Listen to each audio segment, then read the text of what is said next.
Good morning, કેમ છો તમે બધા? મજામાં હશો? આજે સન્ડે અને નવરાત્રી એટલે ચાલે છે, તો મેં કીધું ચલો આજે આપણે કંઈક સ્પેશિયલ કરીએ. તો અહીંયા મેં બટેકા વાપી દીધા છે અને અહીંયા સાગવાના મૂકી છે, દૂધ ગરમ કર્યું છે અને ત્યાં મેં મસ્ત જે મારી ખીર છે તે બનાવીને મૂકી દીધી છે અને પૂરી પણ બનાવવાની છે. પછી હું શું કરવાની છું તે જોવા માટે બ્લોગને સ્કીપ ના કરતા. હેપી નવરાત્રી મેં યોર ફેમિલી, અને આવા જ બ્લોગ જોવા મારા ચેનલને અત્યારે સબસ્ક્રાઈબ કરી દેજો. અને આઈ થિંક 90% આજે અમે લોકો ગરબા રમવા પણ જઈશું. જવાના છે કે નથી તે પણ આ બ્લોગમાં જણાવીશ. અને આજે વેશભૂષા છે, તો ફાઈસ મેડમ વેશભૂષામાં શું બનીને જવાના છે તે પણ આ બ્લોગમાં જોવા મળશે. ये रबर मिला, ये केला मिला, ये बटरफ्लाई वाला लेटर मिला। ओह, तेरे को तो नवरात्रि में पहनने वाली चीजें मिल गई, वाह। ये हार मिल गया, हार बुट्टी भी है, ये सिक्का मिल गया 1 रुपए का, और एक सुंदर से टेडी बियर वाला हैंकी मिल गया। ठीक है, अभी रख दो उसी में सब. चल ચાલો, તો મેં કીધું દર નવરાત્રિ હું ઘરે આપણે કુંવાશીઓ ગોયણીઓ બોલાવીએ છીએ, એમને જમાડીએ છીએ. પણ દર વખતે થાય છે શું કે બધાને સન્ડે જ છોકરીઓ મળે, કેમ કે છોકરીઓ આમ સ્કૂલે જાય સ્ટડી કરવા, એટલે જલ્દી છોકરીઓ નાની મળતી નહીં જમવા માટે. તો હવે એક જ દિવસ બધા જમવા માટે આમંત્રણ આપે એટલે છોકરીઓ કંઈ ખાતી નહીં. જો ખાય નહીં તો પછી જમાડવાનું કોઈ મતલબ નથી. તો આ વખતે મેં વિચાર્યું કે એના કરતાં હું જમવાનું બનાવીને અને આપણે એવા લોકોને ખવડાવીએ જેથી કરીને કોઈક ભૂખ્યાના પેટે જાય અને આપણાના આશીર્વાદ મળે. તો અહીંયા મેં જમવાનું બનાવું છું અને જમવાનું બનાવીને પછી હું મસ્ત પ્લેટ પેક કરીશ અને પછી હું આપવા જઈશ. જો વહેલા ફ્રી થઈ જઈશ ને બધા ઘરે આવી જશે તો હું જઈશ મંદિરે, અને જો કદાચ થોડું લેટ થઈ જશે તો પછી બીજી જગ્યાએ જઈશ. તો ક્યાં જઈશ તે પણ હું તમને આગળ બ્લોગમાં બતાવીશ.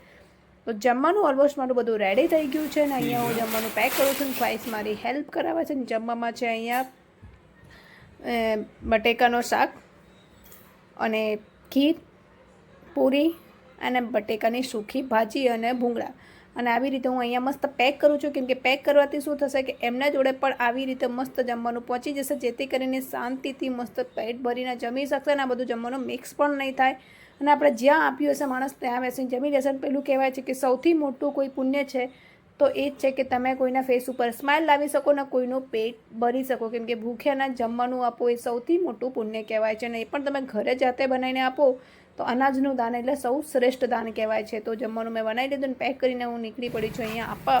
અને કેમ કે મને લેટ થઈ ગયું છે એટલે હવે મંદિરે બધા ક્લોઝ થઈ ગયા હતા, કેમ કે મને ઘરેથી નીકળતા 1:30 વાગી ગયો. તો મેં એવું નક્કી કર્યું હતું કે જમવાનું આપ્યા પછી જ હું જમીશ. તો અહીંયા હું જમવાનું આપવા આવી છું.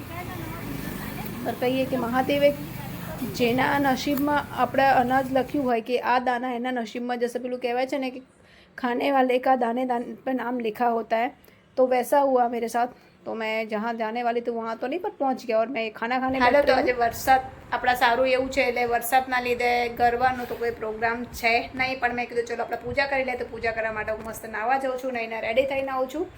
અને હું નાહીને શું પહેરવાની છું તે તર બતાવું.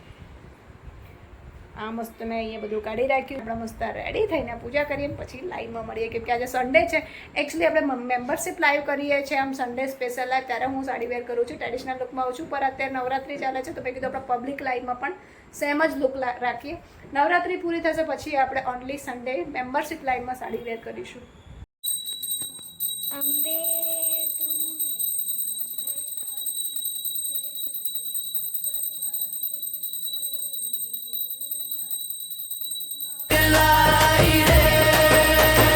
जय जय माँ दुर्गा गरबे की रात सजाई रे, तेरे नाम पे नाचे दुनिया तेरी भक्ति रंग लाई रे, तेरे बिना अधूरा हर त्योहार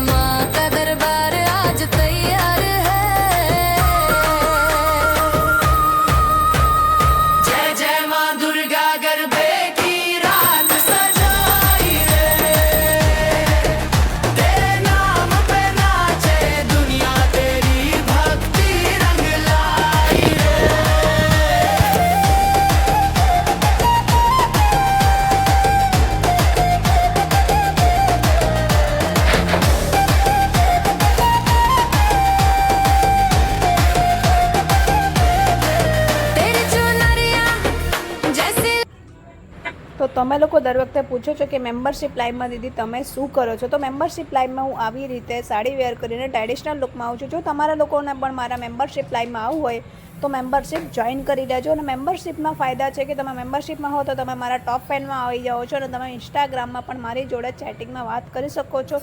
અને તમારે કોલિબ્રેશન અથવા બર્થડેનો કોઈ વિડીયો હોય છે તો તેના કોઈ બી ચાર્जेस હોતા નહીં, તે પણ ફ્રી ઓફ કોસ્ટ બનાવવામાં આવે છે. So thank you for watch, like, comment and share. માં અંબે તમારા બધા ઉપર હંમેશા કૃપા બનાવી રાખે તેવી માતા રાણીથી પ્રાર્થના કરું છું. જય અંબે.